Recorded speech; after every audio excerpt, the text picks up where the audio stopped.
Assalamualaikum warahmatullahi wabarakatuh. Perkenalkan, nama saya Zaini Muhtaro, mahasiswa dari Universitas Pelita Bangsa. Di sini saya ingin mempresentasikan tugas arsitektur dan organisasi komputer. Materi pertama, pengantar organisasi komputer. Pengertian: organisasi komputer adalah bagian yang terkait erat dengan unit-unit operasional dan interkoneksi antar komponen penyusun sistem komputer dalam merealisasikan aspek arsitekturalnya. Struktur dan fungsinya. Struktur dari pengantar organisasi komputer adalah bagaimana masing-masing komponen saling berhubungan satu sama lain, sedangkan fungsinya merupakan operasi dari masing-masing komponen sebagai bagian dari struktur tersebut. Komponen-komponen arsitektur organisasi komputer. Pertama, input device, output device, system unit, storage device, dan communication device. Yang pertama, input device adalah perangkat keras komputer yang digunakan untuk memberikan data dan sinyal kendali untuk suatu sistem pemrosesan informasi, misalnya keyboard, mouse, dan scanner. Output device adalah perangkat keras komputer yang digunakan untuk mengirimkan data dari komputer dalam bentuk teks, suara, gambar, dan media lainnya, misalnya monitor, speaker, dan printer. Sistem unit adalah suatu rangka yang di dalamnya terdapat komponen-komponen komputer yang digunakan untuk memproses data, misalnya motherboard, prosesor, dan RAM. Storage device adalah sebuah perangkat komputer yang digunakan untuk menyimpan berbagai data seperti video, foto, dokumen digital lainnya, misalnya hard disk, flash disk, dan SD card. Communication device adalah perangkat keras komputer yang digunakan untuk mengirim data, instruksi, dan informasi ke komputer lain melalui kabel, telepon lines, jaringan seluler radio, satelit, dan media lainnya, misalnya modem, hub, router, dan wireless access point. Materi kedua, evolusi komputer. Awal mula evolusi komputer adalah untuk melakukan proses perhitungan dan akhirnya berkembang menjadi multifungsi seperti saat ini. Perkembangan komputer meliputi peningkatan kecepatan prosesor, penyusutan ukuran komponen, peningkatan ukuran memori, dan peningkatan kapasitas serta kecepatan I/O. Sebelum tahun 1940, manusia menggunakan jari untuk mengenali dan membilang nomor 1 hingga 10. Selepas itu, mereka mulai mengenali nomor-nomor yang lebih besar tetapi masih menggunakan digit-digit dari 0 hingga 9. Ahli-ahli perniagaan dari negeri Cina, Turki, dan Yunani menggunakan abakus atau sempoa untuk melakukan perhitungan. Pada tahun 1617, John Napier mengemukakan perhitungan logaritma dan mengemukakan alat yang disebut tulang Napier atau Napier Bones. Blaise Pascal menciptakan mesin perhitungan mekanikal pertama pada tahun 1642. Evolusi generasi komputer. Generasi pertama dari tahun 1940 sampai 1959. Yang pertama ENIAC, yang kedua mesin von Neumann, yang ketiga UNIVAC. Generasi kedua ada UNIVAC Part 3. Generasi ketiga tahun 1964 sampai 1970. Yang pertama Apple II PC dan Mac PC. Generasi keempat PDP-11.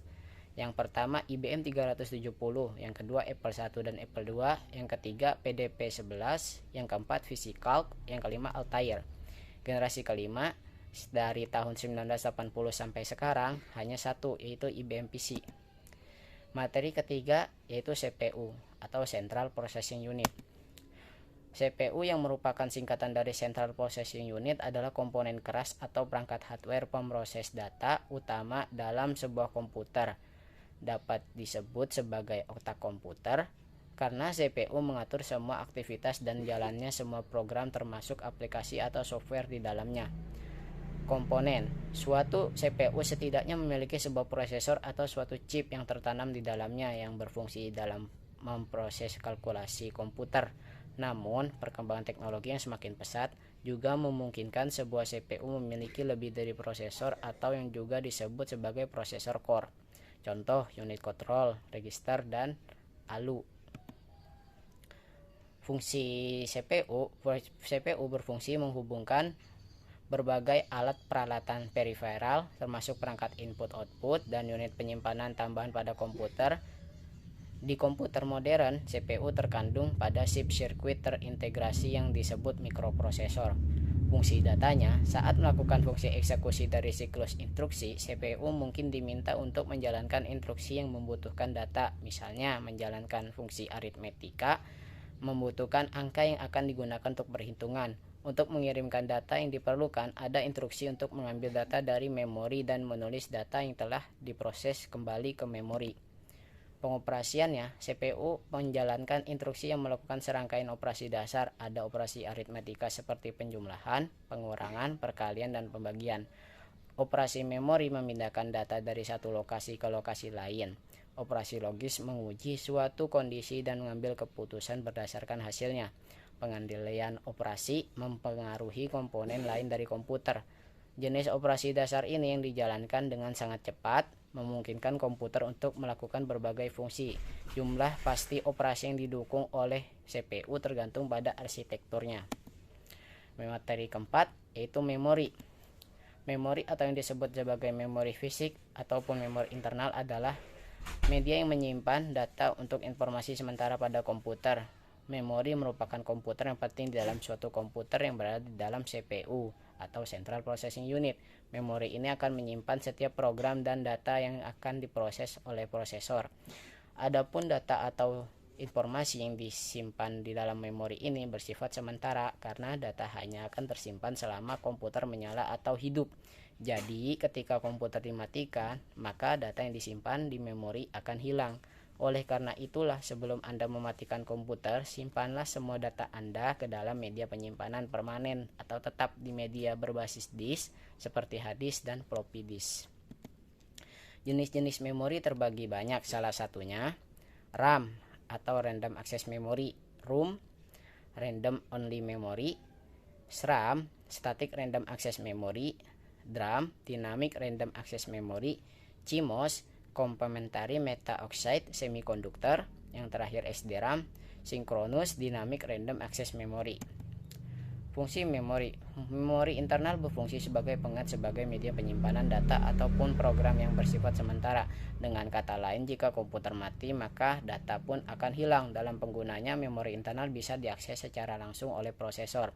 Adapun fungsi utama memori internal adalah yang pertama, menyimpan data dari peranti masukan sampai dikirimkan ke ALU atau Arithmetic and Logic Unit untuk diproses lebih lanjut. Menyimpan daya hasil memprosesan ALU Arithmetic and Logic Unit sebelum dikirim ke peranti keluaran.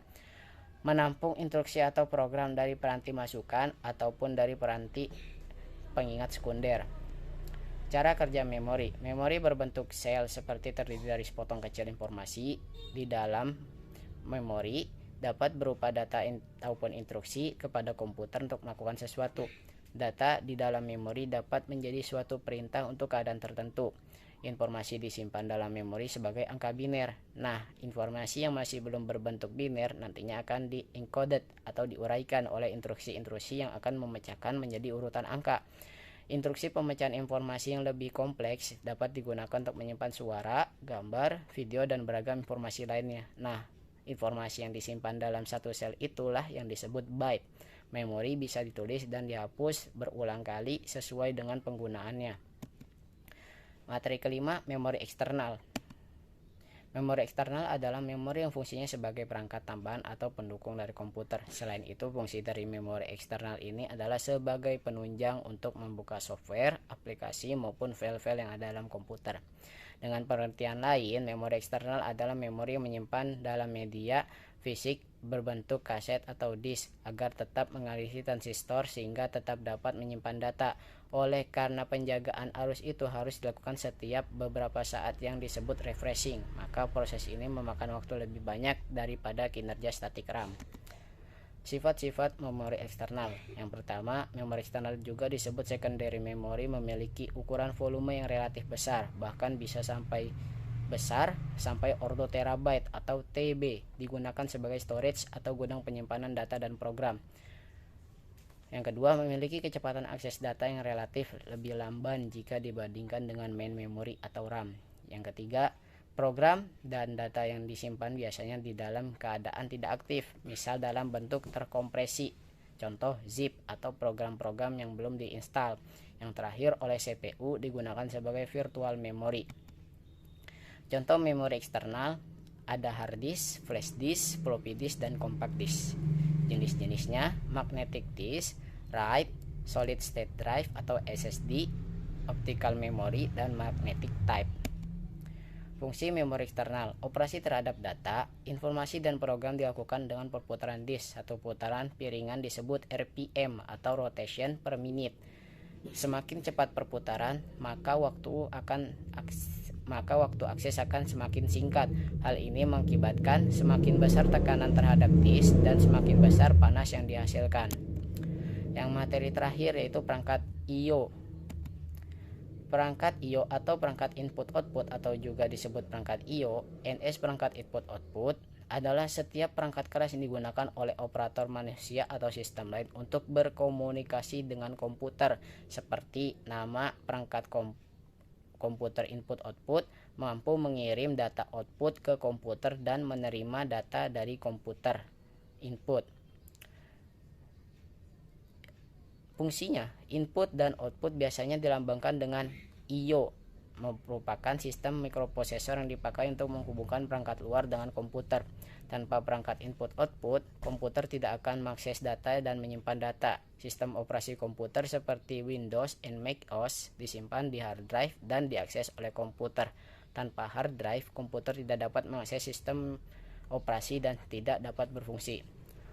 Contoh-contoh dari perangkat I/O, yang pertama modem. Modem merupakan sebuah perangkat keras singkatan dari modulator demodulator yang berfungsi untuk mengubah dua sinyal berbeda, yaitu dari sinyal digital. Yang kedua, flash disk. Flash disk adalah salah satu media penyimpanan data portable yang dapat dihubungkan melalui port USB suatu komputer atau laptop. Yang ketiga, touchscreen merupakan sebuah perangkat atau tampilan visual di mana pengguna dapat mengontrol melalui gerakan sederhana atau multi-touch dengan menggunakan sentuhan jari kita. Yang terakhir, scanner merupakan sebuah alat elektronik yang memiliki fungsi dasar sebagai pengganda berkas. Penggunanya untuk kemudian dikonversi dan disimpan dalam bentuk digital. Alat ini bekerja dengan cara memindai setiap bagian lembaran yang menjadi inputnya hingga tidak ada bagian yang tersisa. Demikian presentasi dari saya, kurang lebihnya minta maaf. Terima kasih. Assalamualaikum warahmatullahi wabarakatuh.